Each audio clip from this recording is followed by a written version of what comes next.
competir, ¿cierto?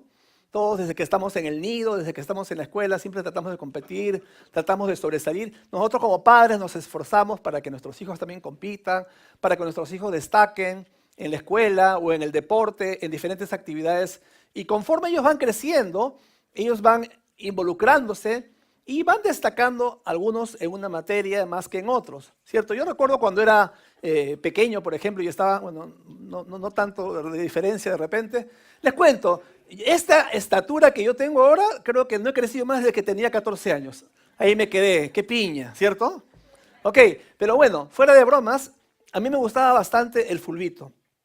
Yo no podía destacar de repente en algunas otras disciplinas como atletismo, pero en el fulbito me destacaba porque por mi misma talla, que soy un poco chaparro, entonces yo podía driblear a las personas que eran más altas que yo y siempre me jalaban a los diferentes equipos porque yo era muy dribleador y me gustaba meter los goles. Así que siempre yo estaba jugando, esa era mi pasión. Y creo que en la mente de todo muchacho, como digo, siempre está el hecho de destacar en alguna u otra forma, ¿no? Uno no quiere ser ordinario, sino no quiere ser extraordinario o destacar, ¿no? Ya cuando estaba en la secundaria me di cuenta que yo no destacaba tanto en las matemáticas, pero en lo que sí destacaba era en la historia, por ejemplo, o en la educación cívica. Cuando se trataba de matemáticas yo no participaba, cuando se trataba de historia, de educación cívica, etcétera, entonces ahí sí yo podía destacar porque ese era mi lado fuerte. Y creo que cada uno puede descubrir de pronto el lado fuerte que tiene y uno como que se empieza a empeñar, ¿verdad? De tal forma de que pueda sobresalir aún más en esa área. Y como les decía, ¿no? Todos de alguna u otra forma, especialmente desde que uno entra a la adolescencia y luego ya entra a la juventud, como que hay un deseo siempre de destacar, hay un deseo de sobresalir más que las demás personas. En esta mañana yo quiero enseñarles acerca de un tema muy importante y es en el sentido de que nos centremos en lo ordinario de nuestra vida y en lo que Dios usa esas cosas ordinarias de nuestra vida. ¿Saben para qué? Para mostrarse Él como un Dios extraordinario. ¿Cuántos le dan gracias a Dios por eso? Nosotros en nuestra vida ordinaria podemos permitirle que Dios se revele en nuestra vida en general, en las diferentes áreas de la vida, como un Dios extraordinario. En un pasaje que vamos a leer en 1 Samuel, el capítulo 16, nos está hablando de la historia de un hombre que, mejor dicho, Israel buscaba rey. Como todas las otras naciones también querían tener rey. Así que al final lograron escoger a un hombre llamado Saúl como rey. Al comienzo parecía un hombre brillante, un hombre elocuente, un hombre alto, de alta estatura, un hombre físicamente impactante, un hombre fornido, era un hombre de guerra. Y es decir, pues, era un hombre que a simple vista era un hombre, este es el rey, ya es lo máximo. Pero las acciones de Saúl comenzaron a descalificarlo a él solo y terminaron descalificando para que dejes de ser rey en Israel. En ese tiempo el profeta era Samuel. Samuel quedó muy desconsolado, muy abatido al respecto debido al pecado de Saúl. Samuel estaba triste porque pensaba que Saúl iba a ser ese rey necesario y tan impactante que parecía por la elocuencia que él tenía. Samuel pensaba que Saúl iba a ser un rey que iba a traer justicia, que iba a traer orden y que iba a inspirar a que el pueblo haga lo mismo. Samuel pensaba que Saúl iba a ser un rey que no demandara fidelidad del pueblo ni lealtad, sino que él mismo como rey se ganara la lealtad del pueblo que tenía a su cargo. Pero Saúl no fue eso, todo por el contrario. Saúl fue descalificado por su misma forma, por su mismo corazón. Y Samuel quedó totalmente descorazonado. Y ahí entramos a 1 Samuel, el capítulo 16, porque Samuel estaba llorando y Dios le dice, mira, y dijo Jehová a Samuel, ¿hasta cuándo llorarás a Saúl? Habiéndolo yo desechado para que no reine sobre Israel. Llena tu cuerno de aceite y ven, te enviaré a Isaí de Belén, porque de sus hijos, ¿qué cosa hice? Me he provisto de rey. Entonces Samuel se va a la casa de Isaí, porque de ahí, de los hijos, iba a venir el rey. Así que Isaí llama a sus hijos, empezaron a desfilar uno por uno. Dice la palabra que inmediatamente Samuel vio al mayor, Eliab. Era grande, era fornido, era robusto. Y Samuel dijo, acá está el rey. Este es el sucesor de Saúl. Y bien interesante porque mira lo que dice en el versículo 6. Dice lo siguiente. Y aconteció que cuando ellos vinieron, Samuel vio a Eliab y dijo, de cierto delante de Jehová está su ungido, o sea, el que iba a ser rey. Ahora, muchas veces eso nos ocurre a nosotros, ¿no? Nosotros juzgamos por la apariencia, nosotros juzgamos por lo que vemos, nosotros juzgamos por la elocuencia de la persona, nosotros juzgamos por cómo se viste, por su porte, por su apariencia, y eso es lo que nosotros creemos que es lo más importante. Pero luego Dios pone un versículo, una parte de la Biblia que ya quiero llamar la atención de ustedes. Mira lo que dice el versículo 7. Dice lo siguiente: y Jehová respondió a Samuel: no mires a su parecer, ni a lo grande de su estatura. ¿Por qué? Porque yo lo desecho. Porque Jehová no mira lo que el hombre mira, pues el hombre mira lo que está delante de sus ojos, pero Jehová mira, ¿qué cosa dice? Jehová mira, ¿qué cosa? Hazlo conmigo. Jehová mira mi corazón, dile eso. Nuevamente, repite: Jehová mira mi corazón. Jehová mira el corazón. Nosotros nos fijamos en la apariencia externa, pero Dios mira el corazón. Y este es un punto central en la enseñanza en esta mañana. Cuando nosotros tratamos de impresionar a la gente, cuando nosotros tratamos de hacer las cosas para que nos miren, ¿qué cosa es lo que Dios mira? ¿Qué cosa es lo que Dios mira? El corazón. Él mira acá adentro. Saúl tenía todos los atributos externos, pero estaba descalificado acá adentro porque las motivaciones no eran las correctas. Tú puedes tener acciones correctas con motivaciones incorrectas y para Dios quedas descalificado.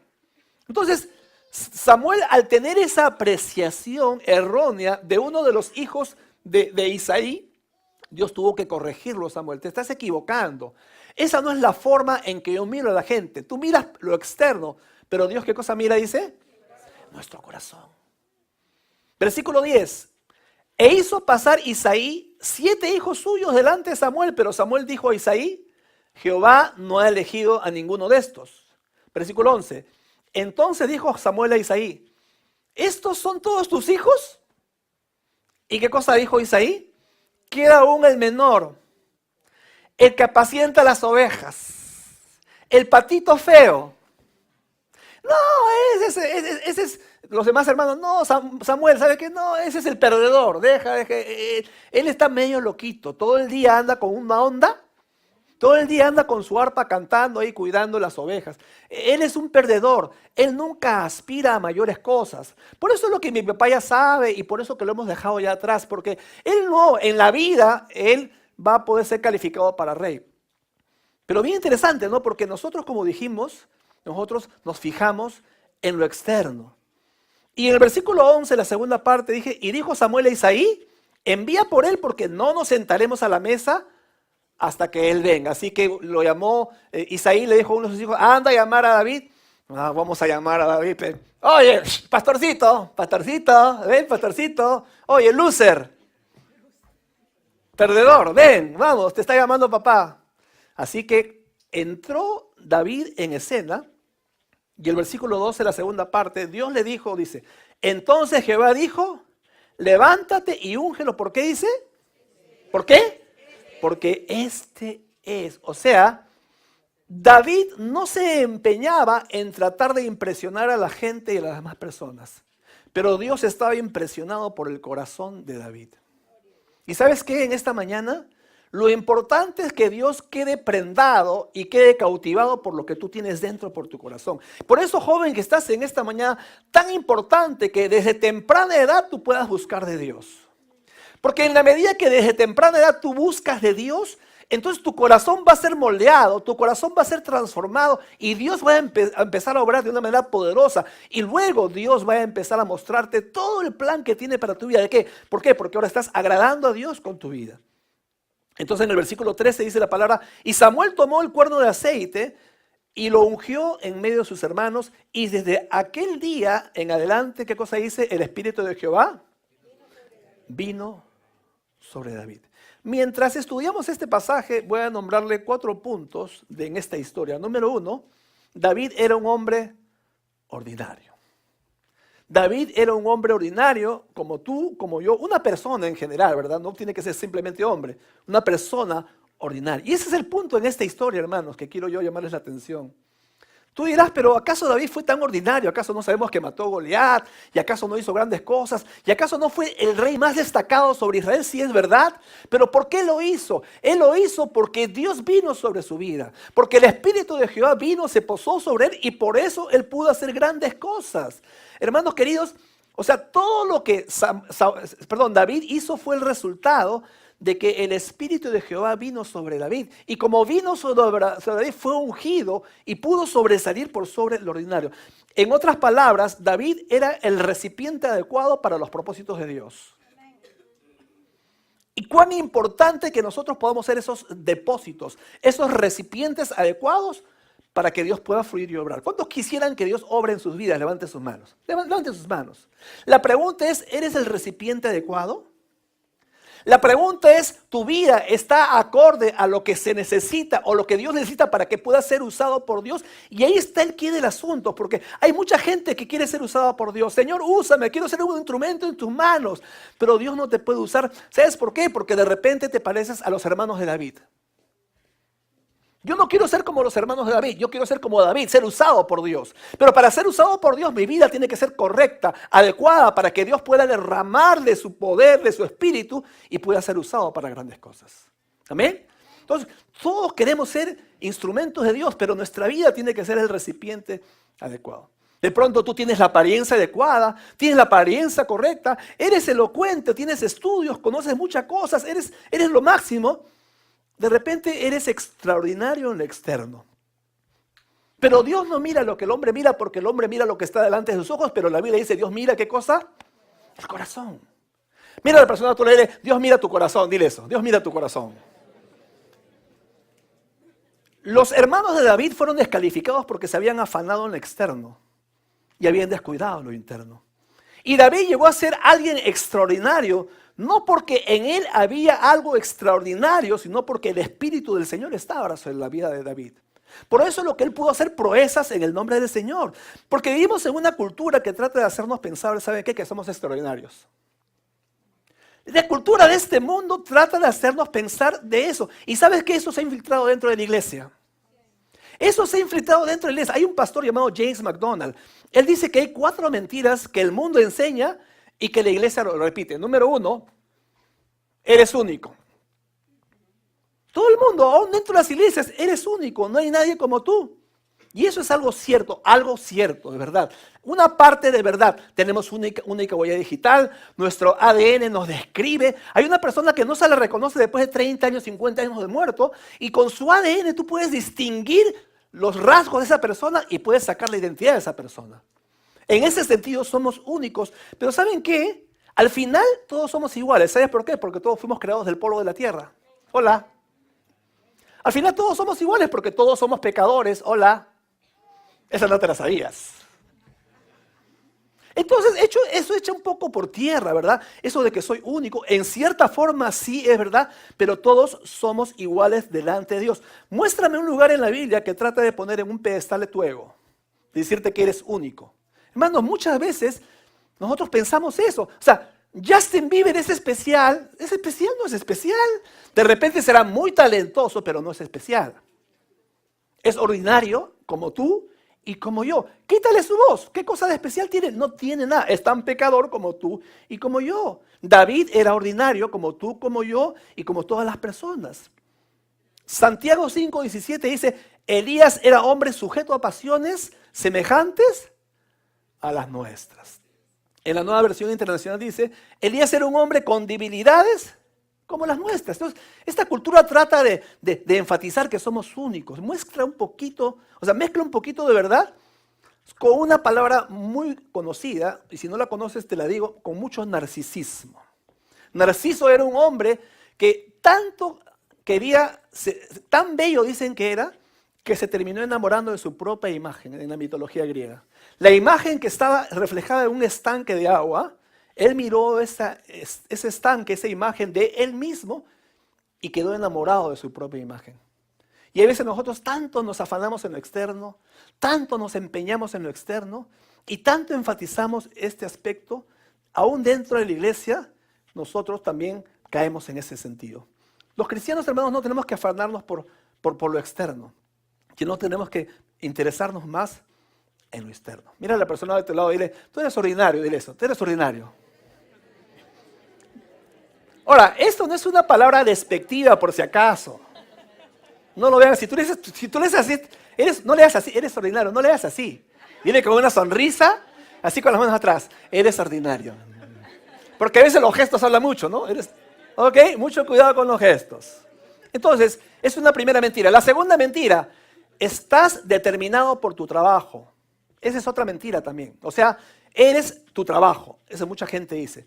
El trabajo, ¿cuántos saben que es algo honorable? Amén. Puede ser piloto de avión, puede ser taxista, cobrador de combi, puede ser ingeniero, médico, puede ser barrer la calle. Puedes ganarte la vida de diferentes formas. Todo trabajo es honrado y honorable delante de Dios.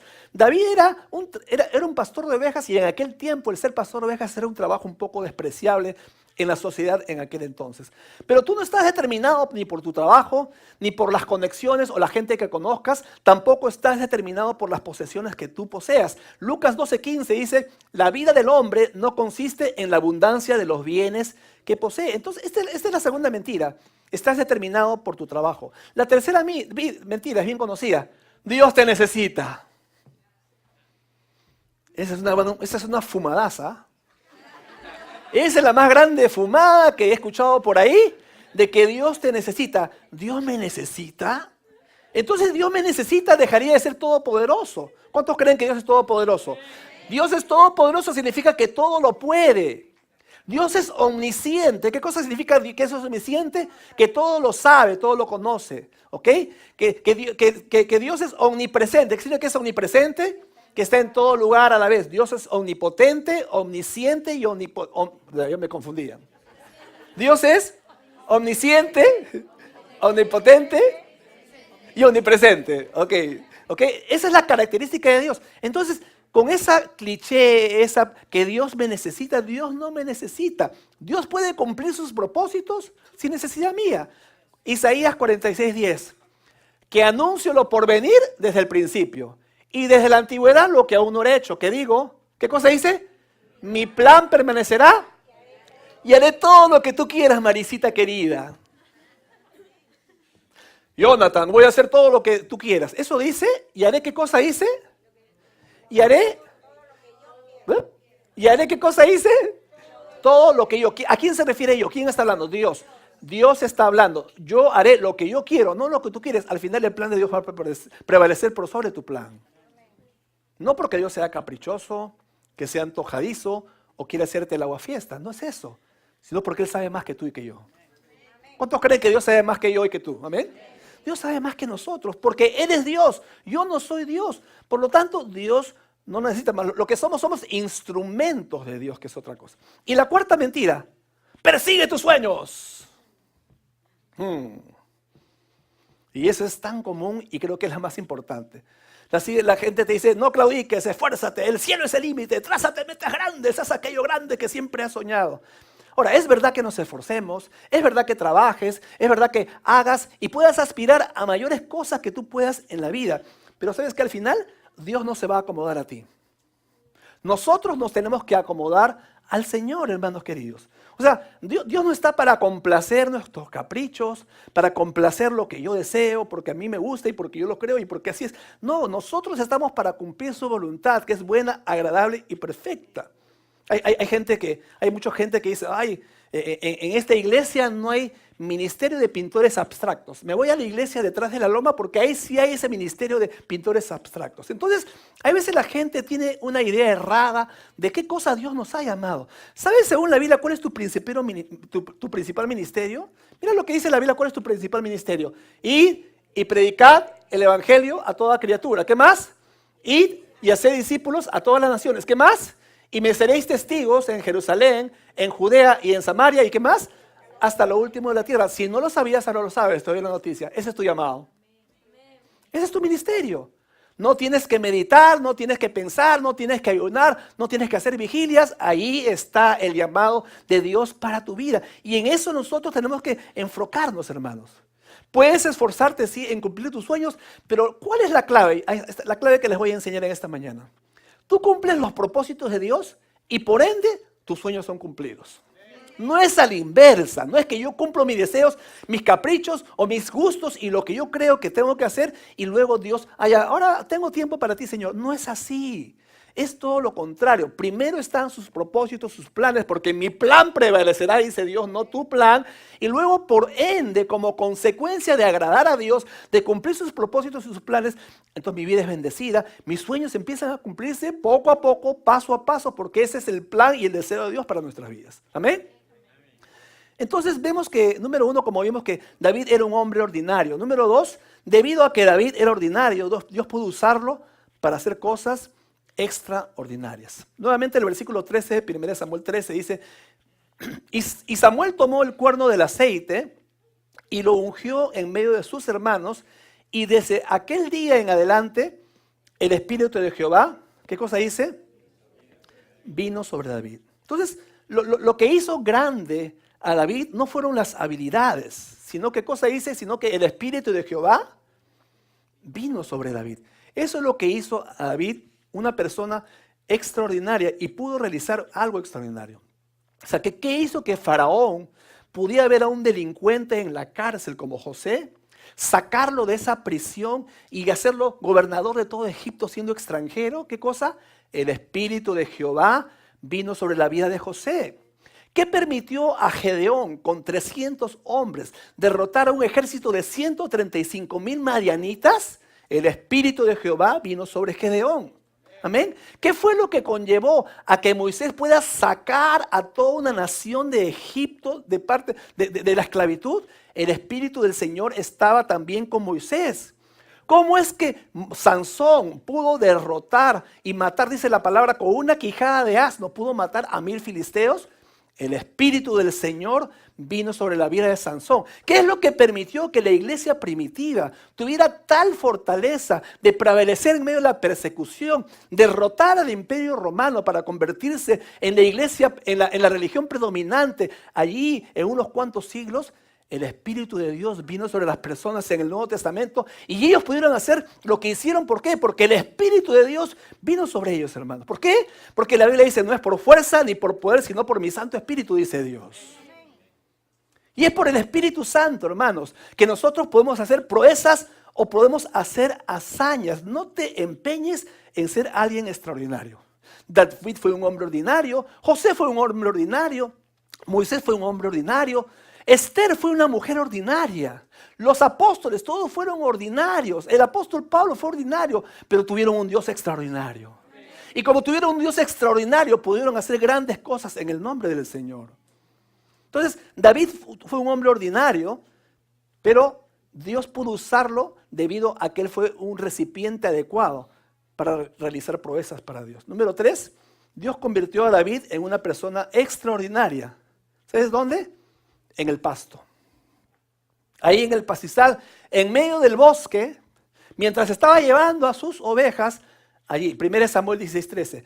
Y Samuel tomó el cuerno de aceite nuevamente y lo ungió en medio de sus hermanos. Y desde aquel día en adelante el Espíritu de Jehová vino sobre David. ¿Tú te puedes imaginar? David es ungido como rey por el profeta Samuel, el profeta más grande en la historia de Israel. Y luego viene el Espíritu de Jehová desde aquel día, dice el versículo 13, 1 Samuel 16, el Espíritu de Jehová vino sobre David. Y entonces, ¿qué es lo siguiente para David? ¿Un entrenamiento intensivo para ser rey? ¿Vino el sastre para medirle de qué tamaño va a ser su vestimenta real? ¿Vinieron a probarle cómo va a ser su corona, con cuántos acá adornitos y todo lo demás? ¿Vinieron para probarle cómo va a ser su silla majestuosa de rey? O sea, ¿qué es lo siguiente que ocurrió en la vida de David que nosotros tenemos que entender? ¿Recuerdan que vimos cómo Dios rechazó a Saúl? Debido a que Dios rechazó a Saúl sobre Israel, para que ya no sea rey, bueno, le vino de mal en peor. Dice la palabra que un espíritu malo vino para la vida de Saúl y comenzó a atormentarlo. Entonces, para ser aliviado de ese tormento, dice la palabra que fueron a buscar a David para que toque el arpa. Y cuando tocaba el arpa, ese espíritu malo se iba y dejaba de atormentar a Saúl. Entonces, ¿dónde lo van a buscar a David? Mira lo que dice en 1 Samuel 16, versículo 19. Dice lo siguiente: y Saúl envió mensajeros a Isaí diciendo: envíame a David, tu hijo, el que está donde dice, el que está ¿dónde estaba? Con las ovejas. O sea, David fue ungido como rey y regresó con las ovejas. O sea, Dios usa el pasto, los bosques. Dios usa ese momento en tu vida en la que crees que nada pasa. ¿Sabes para qué? Para empezar a formar carácter en tu vida. Y joven que estás en esta mañana, tienes que entender de que el carácter es más importante que el talento. El carácter es fundamental en la vida de todo hombre, de toda mujer, de toda persona. Pero si eres joven el día de hoy, en esta mañana, tienes que entender de que tu carácter es lo fundamental y es lo que tienes que cultivar. El carácter es lo interno. Tus habilidades es lo externo. Entonces Dios no se empeña en lo que el hombre se empeña. El hombre mira lo que está delante de sus ojos, pero Dios, ¿qué cosa mira? Dice, el corazón. Mira a la persona, tú le dices, Dios mira tu corazón, dile eso, Dios mira tu corazón.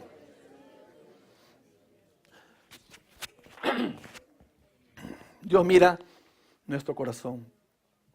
Y ahí en el pasto Dios desarrolla las habilidades que tú y yo necesitamos para los propósitos que Él ha predestinado.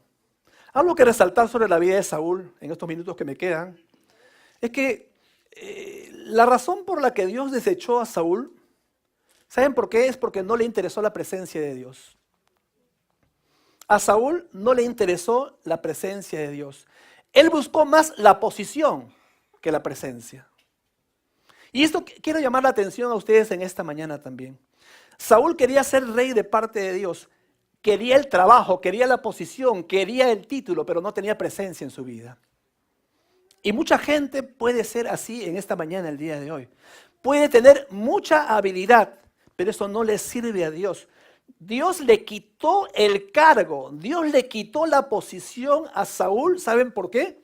Porque Saúl pensó más en su carrera y en su posición que en la presencia de Dios en su vida.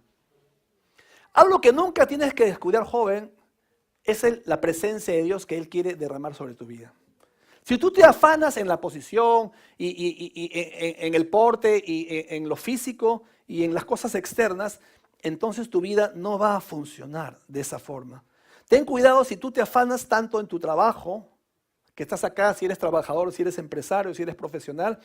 Ten cuidado porque si tanto te afanas en la posición, en tu trabajo, en tu carrera y dejas de lado a Dios, puedes perderlo todo. ¿Sabes por qué? Porque tu enfoque no es el adecuado. Cuida aquello que Dios te ha dado en el orden proporcional que debe ser cuidado.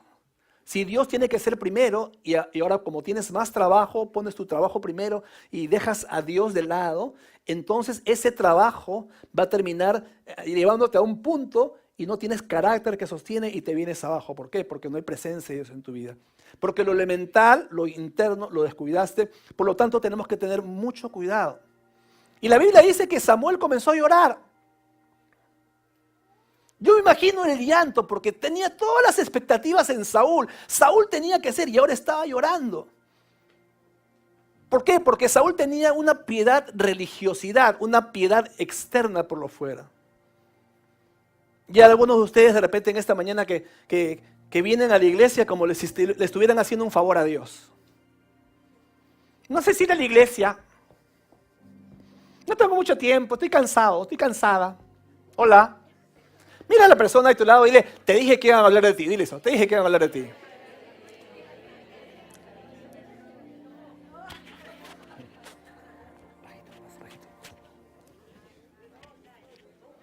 Te dije que iban a hablar de ti. No estoy seguro, no tengo mucho ánimo. El domingo es el único día que vengo a descansar, no tengo tiempo. El domingo sí, voy a visitar a mi suegra, voy a lavar ropa, el domingo en el invierno voy a Cieneguía, en el verano voy a la playa. ¿Crees que el cielo tiene que aplaudirte por venir a la iglesia? Le haces un favor a Dios viniendo. Nos hemos equivocado, hermanos. ¿Sabes por qué ocurre eso? Porque este mundo está centrado en nosotros. Voy a ver si la iglesia me conviene. Porque si me conviene, yo me congrego. Si no me conviene, no me congrego. Entonces estás acostumbrado a que en la iglesia todo se haga para atraerte. ¿Sabes lo que va a atraerte a tu vida? Y lo único que tiene que permanecer es el Espíritu Santo. Porque si eres atraído por la música, por los sonidistas o por los cantantes, o eres atraído por la multimedia, si eres atraído por eso, mañana te vas. Y después concluyes, todas las iglesias son iguales. No funciona el evangelio. Mentira, el evangelio funciona. El Espíritu Santo es lo que tiene que impactar tu corazón. Cuando tu espíritu es impactado, tu vida es transformada. Por eso tenemos que aspirar a eso, hermanos, como cristianos.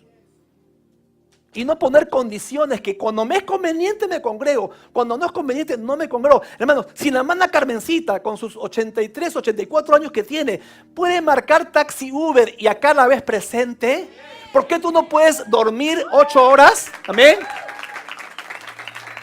Y acá está. ¿Por qué tú no puedes dormir 8 horas, levantarte en la mañana, alistarte? Vamos a la casa de Dios. Quiero venir, voy a darle gracias a Dios. Tengo muchas cosas que agradecerle. El domingo es el día que le das culto a Dios. Tienes que darle culto a Dios. Tenemos que darle culto a Dios. Dios le quitó a Saúl su posición. ¿Saben por qué? Porque no valoró la presencia de Dios. Por eso cuando tú vienes acá tienes que valorar la presencia de Dios. Cuando escuchas las alabanzas tienes que valorar la presencia de Dios. Cuando escuchas la palabra tienes que valorar la presencia de Dios. Si estás todo el rato mirando el reloj, la presencia se va y te quedas vacío. Por eso hay mucha gente que sale como entró. Porque se pierden la preciosa presencia de Dios. Y Dios le dice a Samuel, Samuel, deja de llorar. He encontrado un hombre conforme a mi corazón. Escuchen bien, músicos que están acá presentes, adoradores, o los que les gusta la música, escúchenme bien. David no fue entrenado para ser rey. David no era prospecto para ser rey. David no había sido adiestrado para ser rey. David ni siquiera se imaginaba algún día en su cabeza que él sería rey. La única experiencia, el currículo que David tenía, dice que para ser rey, ¿sabes qué cosa era? Era cuidar ovejas, pasearlas, cuidar de los lobos, cuidar de los asaltantes y levantar excremento y limpiarlo todo el día. Ese era el trabajo de David. Pero una cosa en la que David sobresalía, ¿saben qué era? En que era un adorador. Era un adorador empedernido. Era una persona que alababa a Dios en las buenas, alababa a Dios en las malas. Alababa a Dios cuando tenía dinero, alababa a Dios cuando no tenía dinero. Alababa a Dios cuando estaba sano, alababa a Dios cuando estaba enfermo. Alababa a Dios en todo tiempo. Salmo 145, te exaltaré, mi Dios, mi Rey. ¿Qué más dice? Y bendeciré tu nombre eternamente y para siempre. Cada día te bendeciré y alabaré tu nombre eternamente para siempre. Grande es Jehová y digno de suprema alabanza. Y su grandeza es inescrutable. Ahí está el adorador. Yo no sé cuántos jóvenes hay acá en esta mañana, pero tienes que ser un adorador. David era un hombre según el corazón de Dios. Y Dios te dice en esta mañana, joven, si puedo encontrar un corazón que me alaba, que me adora, si puedo encontrar un corazón que se rinde a mi voz, si puedo encontrar un joven que levanta sus manos y empieza a darle gloria, yo voy a derramar mi espíritu sobre ese joven. Y tanto nos falta, hermanos, en esta mañana eso. Hombres jóvenes que estás acá. ¿Cuántos jóvenes hombres? Levanten la mano allá acá, levanten su mano. Hombres jóvenes. Ok. Hombre joven que estás acá, de repente te crees muy varonil, de repente te crees muy macho, muy inteligente, tienes una mirada de concreto, eres inexpresivo porque hay que ser duros en esta vida y crees que eso te hace hombre y crees que las mujeres se impresionan por eso. Déjame decirte, las mujeres no se impresionan por eso. Dios menos no se impresiona por eso, tus amigos no se impresionan por eso. Pero un hombre de verdad es aquel que puede levantar sus manos a alabar a Dios. Un hombre de verdad es el que puede humillarse en rostro en tierra y pedirle perdón a Dios por sus pecados. Un hombre según el corazón de Dios puede ser un hombre que reconoce que ha hecho mal y que decide ahora hacer las cosas bien, porque ahora quiere en primer lugar agradar a Dios. Número 2, agradar a sus padres si es soltero. Número 3, agradar a su esposa si es que es casado, porque ese es tu deber y tu llamado delante de Dios. Eso es lo que Dios mira, el interno del corazón, y de eso Él se agrada. Y eso es lo que Dios está aspirando, hermanos. Y eso es lo que Dios desea. Yo te reto en esta mañana, hombre joven que estás acá, que seas un hombre de verdad. Que abras tu boca y glorifiques el nombre de Dios. Quiero hacer algo que todos se pongan de pie, por favor.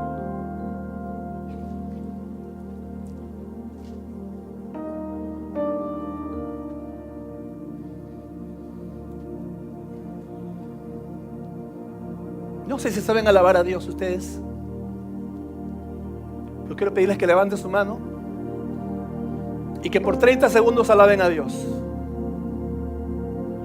Verbalicen. Vamos, alaben a Dios.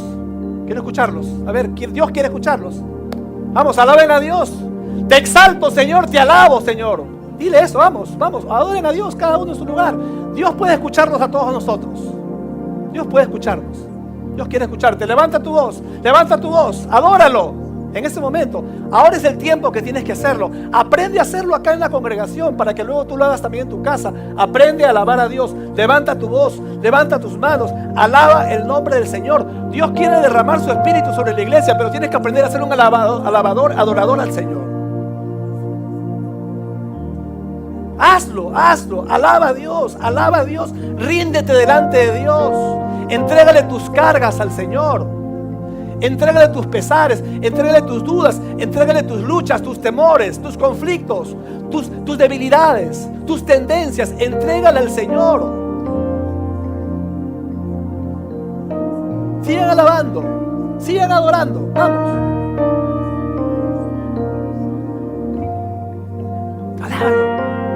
Alábalo.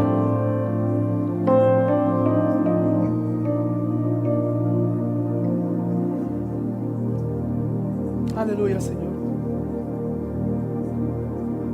Gloria a Dios. Amén. Mírenme un ratito ahora. Mírenme un ratito, por favor. David fue conocido como, según la palabra, un hombre según el corazón de Dios. ¿Cuántos sabían eso? Fue alabador, compuso salmos, himnos. Fue un adorador por extremo, ¿cierto? Amén. Pero también fue un adúltero. También fue un homicida. No entiendo, pastor, ¿cómo es que Dios lo llama un hombre según mi corazón? O sea, Dios, un hombre según su corazón. ¿Acaso Dios es adúltero? ¿Acaso Dios es homicida? ¿Cómo es eso de que Dios dice un hombre según mi corazón? Ese es un hombre según mi corazón. ¿Por qué Dios habla de David? Un hombre según el corazón de él. Yo siempre me he preguntado eso y siempre he reflexionado. Le voy a decir algo para terminar. David fue un hombre según el corazón de Dios. ¿Saben por qué? Porque él cayó en la profundidad del pecado.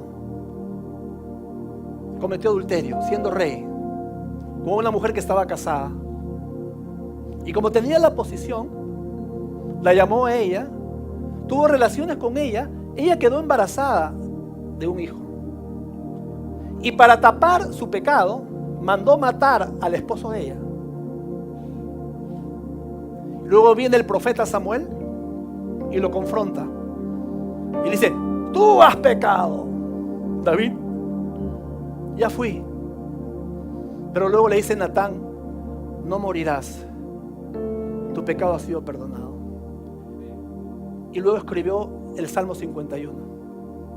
Te animo a que en tu casa leas Salmo 51. No lo leas acá, en tu casa, Salmo 51.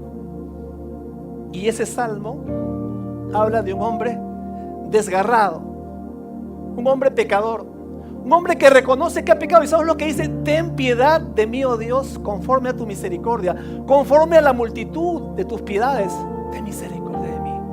Lávame más y más de mi pecado y límpiame de toda maldad, porque yo reconozco que he pecado y que he hecho lo malo delante de tus ojos. Y empieza a declarar un montón de cosas. Y algo que me cautiva, ¿sabes qué cosa es? Porque él se sentía morir. No sé si te has sentido morir por haber pecado alguna vez. Te sientes morir. Uy, ya fui hoy. ¿Cuántos han dicho eso alguna vez? Ya fui. Siendo creyentes, estoy hablando de creyentes. Ya fui. Uy, ya fui. Así estaba David. Pero ¿sabes qué cosa dijo él? Señor, quítame lo que quieras, haz lo que quieras conmigo, pero no quites de mí tu Santo Espíritu. ¿Sabes por qué?